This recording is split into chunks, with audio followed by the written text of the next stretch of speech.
Assalamualaikum semuanya, Sobat Ambis dimanapun berada. Ketemu kembali dengan Kak Dion. Sudah lama Kak Dion tidak menyapa kembali teman-teman lewat Zoom, lewat YouTube kita ya, di mana dengan berbagai aktivitas kesibukan sehingga Kak Dion coba menghidupkan kembali channel pembelajaran ini.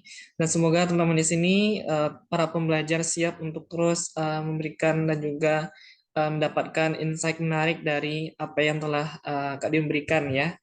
Teman-teman semua, untuk kali ini kita akan coba membedah maupun juga memaparkan kepada teman-teman dimanapun berada ya, bagaimana sih bedah dari atau potret dari lulusan ilmu ekonomi maupun bidang kita gitu ya, pasca kampus nanti.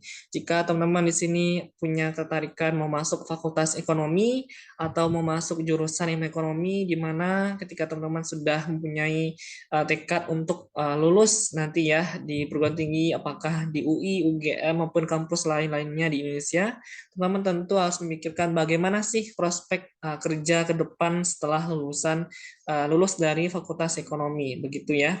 Nah, teman-teman semua, jika kita lihat bahwasannya melewati fase pasca kampus tentu pasti ada dak-dikduknya gitu ya, pasti ada deg-degan bagi kita semua. Apakah kita mampu melaluinya dengan baik?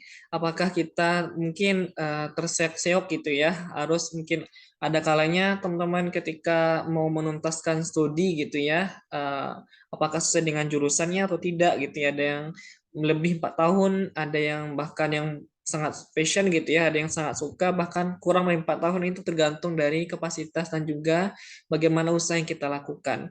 Nah, untuk ketika bagi teman-teman telah selesai di wisuda, kemudian pakai toga gitu ya, dan menyatakan sebuah kebahagiaan lulus di kampus masing-masing dengan jurusannya, tentu teman-teman akan menghadapi dunia pasca kampus yang sangat warna-warni gitu ya. Ada kalanya air mata bercucuran, ada kalanya kebahagiaan menerima dan sebagainya, macam-macam rasa yang mungkin teman-teman pasti akan melaluinya.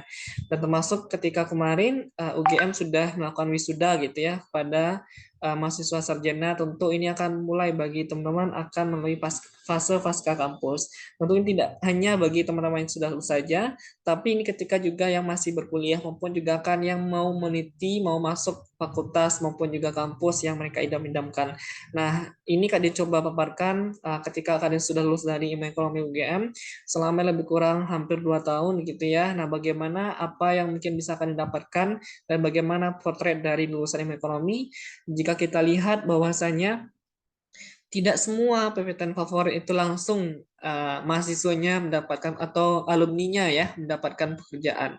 Ada kalanya harus menunggu 3 bulan, ada kalanya cepat langsung bahkan sebelum lulus sudah diterima di sebuah pekerjaan yang diinginkan, ataupun juga setelah mencoba berlama-lama gitu ya, apply pekerjaan-pekerjaan lewat LinkedIn gitu ya, atau mungkin lewat berbagai macam semua tempat sudah di-apply gitu ya, bahkan sehari bisa belasan atau puluhan tempat yang bisa di-apply, ternyata belum juga apa namanya diterima atau mungkin juga diminta accepted untuk pekerjaannya.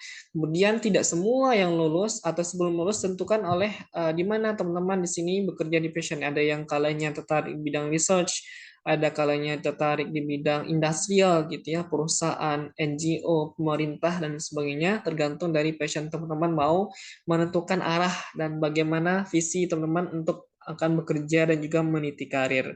Nah, untuk lulusan ilmu ekonomi, rekomendasi pekerjaan bisa mulai dari teman-teman petakan apakah teman-teman tertarik di bidang pemerintah tadi ya, NGO atau lembaga donor, atau sektor swasta, perusahaan, maupun juga sektor pendidikan yang mungkin bisa kalian lakukan.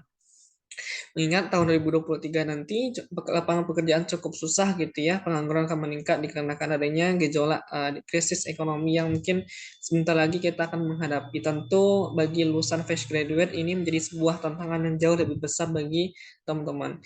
Untuk sektor pemerintah, teman-teman bisa bekerja di bidang apa namanya Kementerian Keuangan ya, Kemenkeu, Kementerian Ekonomi, Bappenas dan sebagainya. Tentu sebagian besar lembaga pemerintah ini bahkan tenaga ahli atau apa namanya tenaga kontrak itu bahkan sudah mau dihapuskan karena adanya kebijakan gitu ya, P3K dan sebagainya. Nah, sehingga mau tidak mau akan memangkas lagi, akan menumbuhkan pengangguran. Jadi teman-teman mohon dipertimbangkan bisa apakah teman-teman mau berkarir di bidang pemerintah, berarti teman-teman sebagian besar biasanya terjun di bidang mau jadi PNS gitu ya, pegawai negeri sipil atau dan sebagainya.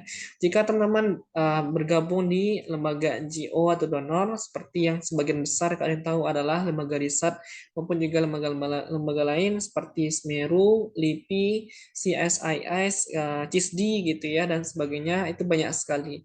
Nah, ini lembaga pekerjaan ini yang berhubungan dengan riset maupun bidang-bidang lain.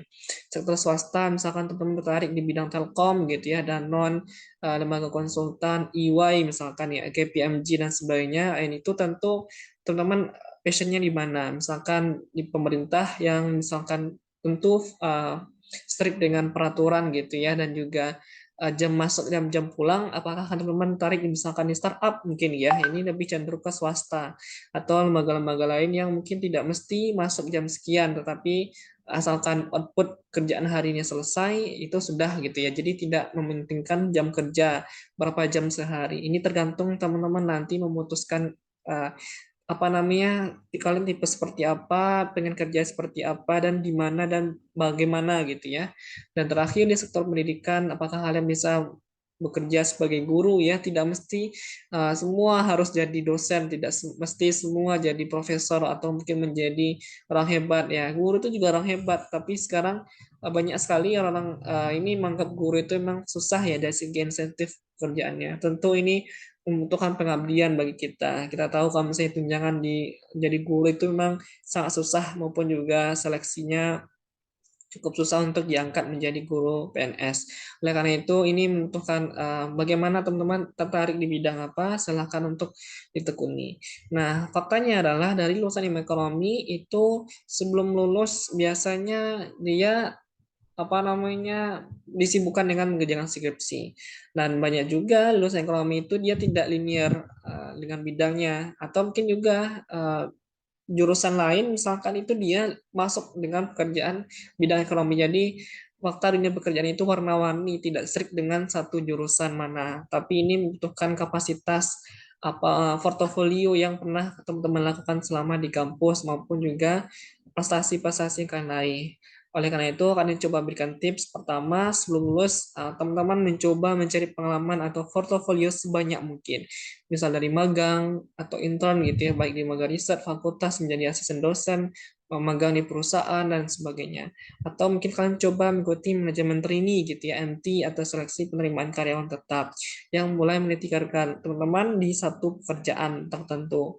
Atau juga mulai misalkan tidak ada penerimaan karyawan tetap, kalian mulai dengan staff kontrak, misalnya lembaga-lembaga riset itu hiring gitu ya tiap tahun atau lembaga-lembaga lain. Silahkan teman-teman tekuni.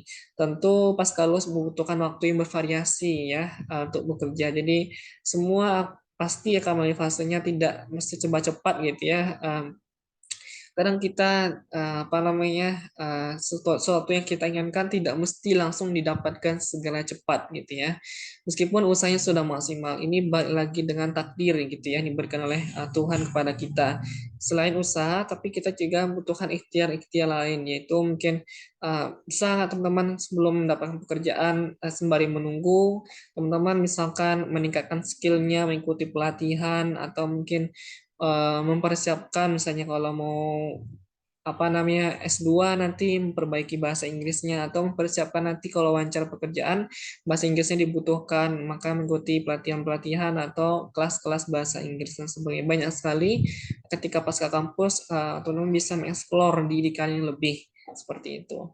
Nah, jika tidak ingin langsung bekerja, teman-teman bisa langsung mempersiapkan lanjut S2. Banyak juga yang dia sembari menunggu 6 bulan sampai setahun lebih gitu ya, lulusan fakultas mahasiswa terbaik, bahkan dia harus rela dengan takdirnya tidak kunjung dapat pekerjaan. Misalkan teman-teman di sini memutuskan untuk menjadi akademisi atau lanjut S2 ya, atau mungkin tidak mesti jadi akademisi tapi juga lanjut S2 untuk menunjang karir yang lebih seperti itu. Nah, kalian tentu mempersiapkan TOEFL, motivation letter, mendapatkan oleh kampus maupun juga menaikkan portofolio CV teman-teman semuanya.